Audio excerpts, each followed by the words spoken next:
Нэгдүгüүрт нь таны яам дээр хүнд үйлдвэрийн бодлого орж ирж байгаа. Энэ зисайлуулах үйлдвэрийн асуудлыг та үнэхээр тэр бор өндөрт хийнэ гэж үзэж байгаа юу гэдгийг би асуумаар таны байр суурийг. Хоёрдугаарт нь Arriva компани 2017 онд туршилтын шар нундгаа хийнэ гэж би ойлгож байгаа. Тэгэхээр та энэ дээр ямар байр суурьтай байгаа вэ гэдгийг мэдмээр байна. Гуравдугаарт нь Хан Ресурс гэдэг компанид Монгол Улсын засгийн газар $70 сая өгсөн гэж ярьж ирсэн. $70 сая өгсөн юм бол $70 сая өгүүлсэн тэр этгээдийг ядаж иргэний боломж байдаг бол эрүүгийн шумаарч хамаагүй улсад онцгой хэмжээний хохирол учруулсан гэд одоо хариуцлага тооцох боломжтой гэж та үзэж байгаа юу? Эсвэл улс мөнгөний нөгөөд ингэж хохирох ёстой мó? Дөрөвдүгээрт нь 5-толгой 1072 та бинийг бичиж авч байгаа байх найж нь л да 5 минутанд бид нэр шуурхай хариулах учраас товчхон хариулаарай. 5-толгой 1072 мөнгө тараасан асуудлыг та мэдж байгаа. Энийг ингээ мөнгө тараасан учраас одоо энэ ер нь одоо хувьцаатай хүн байхгүй болчих шиг боллоо л доо. Тийм учраас энийг одоо яаж та энийг амьлуулна гэж бодож байгаа вэ? 1072 хувьцааг амьлуулах тухай бол тухайн үед ардын намынхан маш их ярьж ирсэн. Тэр үедхийл энэ асуудлаар бол өөрсдийн байр суурийг илэрхийлж ирсэн. Дээрээс нь оюу толгойн Дубай гэрэг та юу гэж үзэж байгаа вэ? Энэ санхүүгийн зөрчилгүйгээд засгийн газраас шууд шийдвэр гаргаж ирсэн. Энээс болоод Монгол улс бол өнөөдөр хамгийн багадаа бодоход $130 сая татвар авч чадаагүй. Тэгэхээр энийг ахуулах талаар та бие даасан бодлого гаргаж ажиллах уу? Дээрээс нь энэ Эрдэнэтийн 49% дээр таны байр суурийг сонсомоор байна. Яагаад гэхээр одоо өнөөдөр энэ уурхай стратеги орд бүхий газрыг заавал 51% байх ёсгүй 34% байх ёстой гэдэг тухайн үеийн ардын нам арчилсан намтайгаа нийлээ шийдчихсэн. Тийм учраас энэ 51%-аас дээш яагаад Монгол улс авч болдгүй юм бэ? Тэр утгаараа өнөөдөр хувийн компани авсан юм чи одоо 34% болгоёг явах боломж үүсчихэд байна шүү дээ. Тийм учраас нэн яаралтай хамгийн түрүүнд та энэ 34% гэдгийг өөрчлөх хуулийн төсөл санаачилж орж ирэх үү гэдэг ийм асуултуудыг хариултанд маш тодорхой авмаар байна. Баярлалаа. За, нэр дэвшигч тасдарч хариулъя. 81-р микрофоныг. За, гишүүдийн өдрийн амгалан алдахын яваасан гүгшүүний асуултанд хариулъя. За, нэгдүгээрт нь дараас нь эхлээд хариулчих. 51% асуудал, Эрдэнэтийн 51% асуудал сайхан бэлгийн засгийн газрын үед засгийн газрынхаа шинжилсэн бүтцийг оруулж ирэхдээ төрийн өмчийн хороо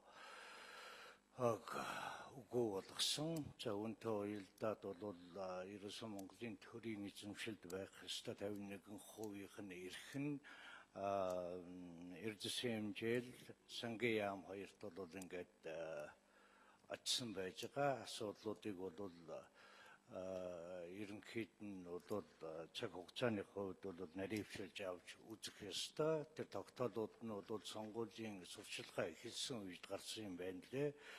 16 оны 6 сарын 13-ны өдөр гарсан тогтоол байна лээ. Зарим нэг зүйл заалтууд нь өөрийгөө үүсгэсэн ийм зүйл заалтууд бол бий. Энэ асуудлуудыг бол түрүүн ч гэсэн энэ чуулганы хуралдааны үеэр бол зарим улсууд маань бол хангалттай ярьсан дөө.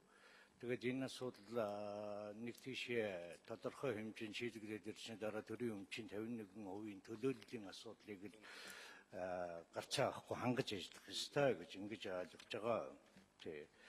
Дубайн гэрээний асуудал дээр бол та бид нь бол маш олон талаас нь нэлээд ухацтай ярьсан шүү дээ. Тийм ээ.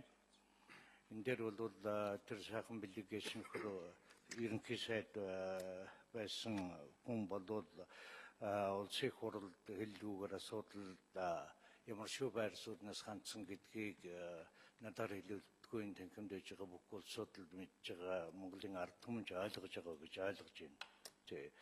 1072-ийн хувьцааг мөнгөжүүлэх асуудал дээр бол ерөнхийдөө хуулийн хүрээнд асуудлыг нь гарч авахгүй шийдвэрлэх ёстой.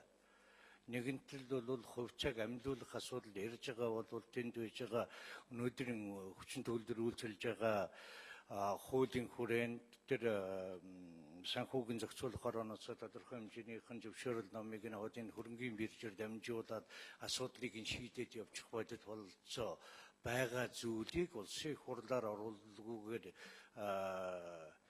ийм байдлаар асуудалд бол хандаад явж байгаа нь бол тодорхой хэмжээнд учир тутагтай юм болов гэж ийм ойлголттой яваа. Тэгээд очиод тэр хэрэгжүүлж байгаа арга механизмыг нь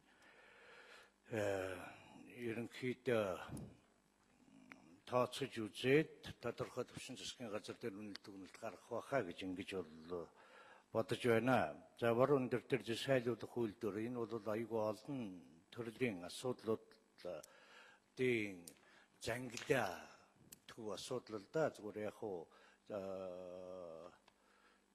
олон засгийн газрын үед бол яригдсан 3 том асуудал байгаа даа шүү дээ. Энэ бол ургатай холбоотой.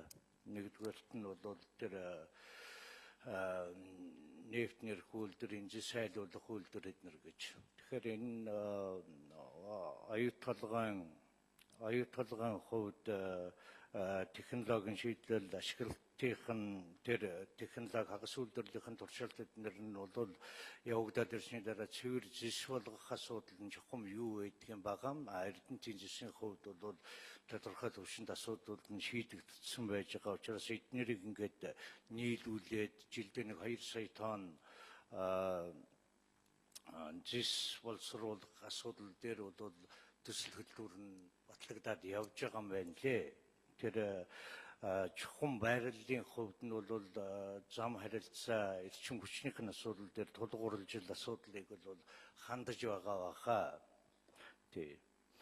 Миний хувьд бол ер нь Эрдэнэт үйлдвэрийнх нь орчимд нь асуудлыг нь шийдээд өгч байгаа. Ийм боломж гарах болов гэж ингэж ойлгож байгаа.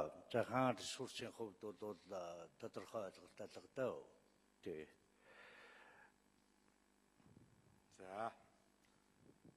За гişүүд